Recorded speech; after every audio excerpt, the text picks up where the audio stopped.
उसने मेरा दिल तोड़ा और मुस्कुराते हुए कहा, यह तुम्हारे लिए अच्छा है। उस दिन मुझे पहली बार समझ आया कि कुछ लोग हमें छोड़ते नहीं, हमें तोड़कर छोड़ते हैं। मैं आरव हूँ और ये कहानी है उस लड़की की जिसने मुझे सिखाया कि प्यार हमेशा साथ रहने का नाम नहीं होता, कभी कभी खुद को खोने से बचाने का नाम भी होता है। पहली बार मैंने उसे कॉलेज की लाइब्रेरी में देखा था। वो खिड़की के पास बैठी थी, हवा में उसके बाल उड़ रहे थे और वो किसी किताब में खोई हुई थी। लेकिन सच कहूँ, वो किताब किताब में नहीं, मैं उसमें खो गया था। उसका नाम था नैना। नाम जैसा ही वो खुद भी थी, आंखों में पूरी दुनिया लिए हुए। धीरे धीरे हमारी बातें शुरू हुई, पहले नोट्स के बहाने, फिर कॉपी, फिर घंटों फ़ोन पर बातें। और एक दिन उसने खुद कहा, आरव, तुम्हारे साथ अजीब सा सुकून मिलता है। उस दिन मुझे लगा मैं जीत गया। हमारा प्यार बहुत खूबसूरत था। बारिश में भीगना, छोटी छोटी बातों पर हंसना, रात भर जाग कर एक दूसरे को सुनना, सब कुछ परफेक्ट था। या शायद मुझे ऐसा लगता था, क्योंकि धीरे धीरे मैंने कुछ बदलता हुआ महसूस किया।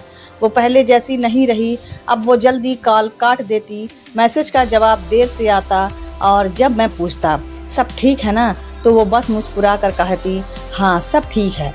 लेकिन उसकी आंखें कुछ और कहती थीं। एक दिन मैंने उसे रोक लिया, नैना सच बताओ क्या हो रहा है। वो कुछ पल चुप रही, फिर मेरी तरफ देखा और बोली, आरव तुम बहुत अच्छे हो। उस एक लाइन ने मेरे दिल में डर पैदा कर दिया, क्योंकि मैंने सुना था जब कोई ये कहता है तो उसके बाद कुछ अच्छा नहीं होता। और वही हुआ। वो बोली, लेकिन मैं तुम्हारी नहीं हूँ। मेरा दिल वहीं रुक गया। मैंने पूछा क्यों? उसने मेरी आंखों में देखा और धीरे से कहा, क्योंकि अगर मैं रुकी तो तुम्हें भी तोड़ दूंगी। मैं समझ नहीं पाया तुम मुझे छोड़कर मुझे कैसे बचा रही हो। वो मुस्कुराई, लेकिन उस मुस्कान में दर्द था। कुछ बातें अभी समझ नहीं आएगी। और फिर उसने मेरा हाथ पकड़ा, धीरे से दबाया और कहा, मुझे भूल जाना, ये तुम्हारे लिए अच्छा है। उस दिन उसने मेरा दिल तोड़ा और मैं बस खड़ा देखता रह गया। लेकिन कहानी यही ख़त्म नहीं होती, क्योंकि असली दर्द तो उसके जाने के बाद शुरू हुआ।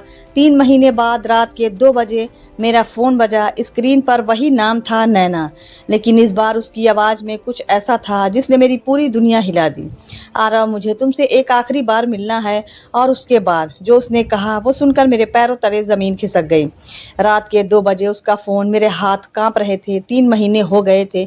मैंने उसे खुद से अलग करने की कोशिश की थी, लेकिन उसकी आवाज़ वो आज भी वैसी ही थी, टूटी हुई, थकी हुई। आरव, मिल सकते हो? मैंने बिना सोचे कहा। कहाँ? अगले ही पल मैं उसी जगह खड़ा था जहाँ हम पहली बार मिले थे। वो आई, लेकिन इस बार वो वही नैना नहीं थी। उसकी आंखों के नीचे काले घेरे थे, चेहरा फीका था और मुस्कान जैसे कहीं खो गई थी। मैंने पूछा, क्या हुआ है? वो कुछ पल मुझे देखती रही, फिर बोली, मैं झूठ बोल रही थी। मेरे दिल की धड़कन तेज हो गई। कौन सा झूठ? उसने गहरी सांस ली और कहा, मैं तुम्हें इसलिए छोड़कर गई थी क्योंकि मुझे बीमारी है। मेरे कानों में जैसे सुनने से मना कर दिया। क्या? डॉक्टर ने कहा है। मेरे पास ज़्यादा समय नहीं है। उस पल सब कुछ रुक गया, मेरी दुनिया, मेरी सांसें, सब कुछ। तुमने मुझे इसलिए छोड़ा। वो रो पड़ी। मैं नहीं चाहती थी कि तुम मेरा साथ टूट जाओ। मैंने उसका हाथ पकड़ा। तुम पागल हो क्या? मैं तुम्हारे साथ हूँ हमेशा। वो मुस्कुराई, लेकिन इस बार उसकी आंखों में एक अजीब सा सुकून था। बस इसी बात से डरती थी कि तुम रुक जाओगे। उस रात हम बहुत देर तक साथ बैठे, कुछ नहीं बोले, बस एक दूसरे को महसूस करते रहे। लेकिन अगली सुबह जब मैं अस्पताल पहुंचा तो वो वहां नहीं थी। नर्स ने कहा वो रात में ही चली गई। मैं टूट गया पूरी तरह। लेकिन असली झटका मुझे कुछ दिन बाद लगा, जब मुझे एक चिट्ठी मिली। उस चिट्ठी में लिखा था, आरव, अगर तुम ये पढ़ रहे हो तो शायद मैं अब तुम्हारी दुनिया में नहीं हूँ। लेकिन आखिरी लाइन ने सब कुछ बदल दिया। और हाँ, मैंने तुमसे एक और झूठ बोला था। मुझे कोई बीमारी नहीं थी। मेरे हाथ कांपने लगे। अगर वो बीमारी नहीं थी तो उसने मुझे छोड़ा क्यों?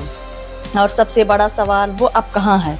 उस चिट्ठी की आखिरी लाइन मेरे दिल में चुभ गई थी। मुझे कोई बीमारी नहीं थी, तो फिर ये सब क्या था? मैंने पूरी चिट्ठी पढ़ी। आरव, मैं तुम्हें सच नहीं बता पाई, क्योंकि सच तुम्हें मुझसे नफरत करने पर मजबूर कर देता। मेरी सांसें थम गई। मैं किसी और से प्यार करती थी। उस एक लाइन ने मुझे अंदर से ख़त्म कर दिया। लेकिन वो इंसान मुझे छोड़ गया और मैं टूट गई थी। तब तुम मेरी ज़िंदगी में आए, तुमने मुझे संभाला, मुझे फिर से जीना सिखाया। लेकिन धीरे धीरे मैं समझ गई कि मैं तुम्हारे साथ झूठ जी रही हूँ।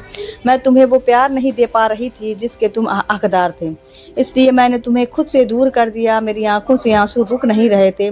हाँ, मैंने तुम्हारा दिल तोड़ा, लेकिन इसलिए ताकि तुम किसी ऐसे इंसान से मिलो जो तुम्हें पूरा प्यार दे सके, क्योंकि मैं कभी वो नहीं बन पाऊंगी। और आखिरी लाइन, अगर कभी तुम मुझसे नफरत करो तो बस ये याद रखना, मैंने तुम्हें छोड़ा नहीं, मैंने तुम्हें आज़ाद किया है। मैं चुप बैठा था, पहली बार मैंने उसे समझा। वो गलत नहीं थी, वो बस ईमानदार थी अपने तरीके से। उस दिन मैंने फैसला किया, मैं उसे ढूंढूंगा नहीं, मैं उसे रोकूंगा नहीं, क्योंकि कुछ लोग हमारी ज़िंदगी में आते हैं हमें पूरा करने के लिए नहीं, हमें खुद से मिलाने के लिए। समय बीत गया, आज मैं फिर उसी जगह खड़ा हूँ, लेकिन इस बार मेरे हाथ खाली नहीं हैं। मैंने खुद को पकड़ रखा है। कभी कभी जो इंसान आपको छोड़ देता है वो आपको तोड़ने के लिए नहीं, आपको बचाने के लिए जाता है। और सच्चा प्यार किसी और को पाने में नहीं, खुद को खोने से बचाने में होता है।